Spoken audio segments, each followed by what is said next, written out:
ഗ്യാസുമായിട്ട് coupling എത്തിയില്ലേ? ഇനി ഇത് പറഞ്ഞിട്ട് എന്തെങ്കിലും കാര്യമുണ്ടോ? 2015 നമ്മുടെ LPG ഡിപ്പെൻഡൻസി എന്ന് പറയുന്നത് 47%. എന്നാൽ ഇപ്പോൾ അത് 60%. നമുക്ക് അതിൽ നിന്ന് കുറെ ഗുണങ്ങൾ ഉണ്ടായിട്ടുണ്ട്. നമ്മുടെ ഇൻഡോർ എയർ പൊല്യൂഷൻ നമുക്ക് കുറയ്ക്കാൻ പറ്റിയിട്ടുണ്ട്. അതുകൊണ്ട് തന്നെ സ്ത്രീകളുടെ ആരോഗ്യം നമുക്ക് മെച്ചപ്പെടുത്താൻ പറ്റിയിട്ടുണ്ട്. 10 വർഷങ്ങൾക്ക് മുന്നേ ഉജ്ജ്വല സ്കീം വഴി നമ്മുടെ സർക്കാർ 10 കോടി അടുക്കളകളിലേക്ക് ഗ്യാസ് എത്തിച്ചു. അങ്ങനെ നമ്മുടെ ഇന്ത്യ LPG കൺസപ്ഷനിൽ ടോപ്പ് 2 ആയി. എന്നാൽ നമ്മുടെ ടോട്ടൽ LPG റിസർവ് കപ്പാസിറ്റി എന്ന് പറയുന്നത് വിശാഖപട്ടണത്തും മാംഗ്ലൂരുമായിട്ട് 1.4 ലക്ഷം ടണ്ണാണ്. പ്രതിമാസം 30 ലക്ഷം ടൺ ഉപയോഗിക്കുന്ന നമുക്ക് അത് വെറും 5 ദിവസത്തെ ബാക്കപ്പ് ആണ്.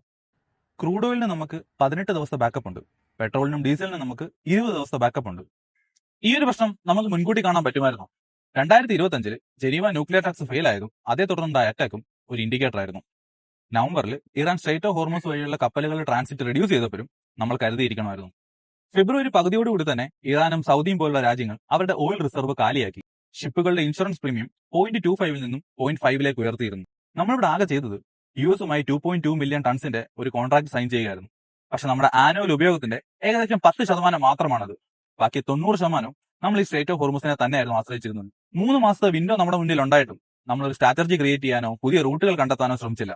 ക്രൂഡ് ഓയിൽ നമ്മൾ 40 രാജ്യങ്ങളിൽ നിന്ന് ഇമ്പോർട്ട് ചെയ്യുമ്പോൾ 30 കോടി കുടുംബങ്ങൾക്ക് വേണ്ട LPG നമ്മൾ വെറും 4 രാജ്യത്തു നിന്നാണ് ഇമ്പോർട്ട് ചെയ്യുന്നത്. നമുക്കിതെങ്ങനെ സോൾവ് ചെയ്യാൻ പറ്റും? പൈപ്പ് ലൈൻ ഗ്യാസ്, ബയോഗ്യാസ് ഇവയൊക്കെ നമുക്ക് ആശ്രയിക്കാവുന്നതാണ്. പക്ഷെ അതിനൊക്കെ ടൈം എടുക്കും. പെട്ടെന്നുള്ളൊരു സൊല്യൂഷൻ എന്ന് പറയുന്നത് ഇൻഡക്ഷൻ സ്റ്റവ് യൂസ് ചെയ്യുക എന്നുള്ളതാണ്. പക്ഷേ 30 കോടി കുടുംബങ്ങൾ ഒരുമിച്ച് ഇൻഡക്ഷൻ സ്റ്റവ് യൂസ് ചെയ്താൽ ആ ലോഡ് താങ്ങാനുള്ള കപ്പാസിറ്റി നമ്മുടെ റൂറൽ പവർ ഗ്രിഡിന് ഇല്ല. നമുക്ക് വേണ്ടത് ഒരു ലോങ് ടേം സൊല്യൂഷൻ ആണ്. എങ്ങനെയാണോ 10 കൊല്ലം മുന്നേ നമ്മൾ ഗ്രാമങ്ങളിലേക്ക് ഗ്യാസ് എത്തിച്ചത്, അതേപോലെ സോളാർ പവർഡ് ഇൻഡക്ഷൻ കുക്കിംഗ് നമുക്ക് എത്തിക്കാൻ പറ്റണം. അതോടൊപ്പം 30 ദിവസത്തെ LPG ബാക്കപ്പും നമുക്ക് ഉണ്ടായിരിക്കണം. ആൻഡ് മോസ്റ്റ് ഇമ്പോർട്ടന്റ്ലി നമ്മൾ LPG ഇമ്പോർട്ട് ഡൈവേഴ്സിഫൈ ചെയ്യണം.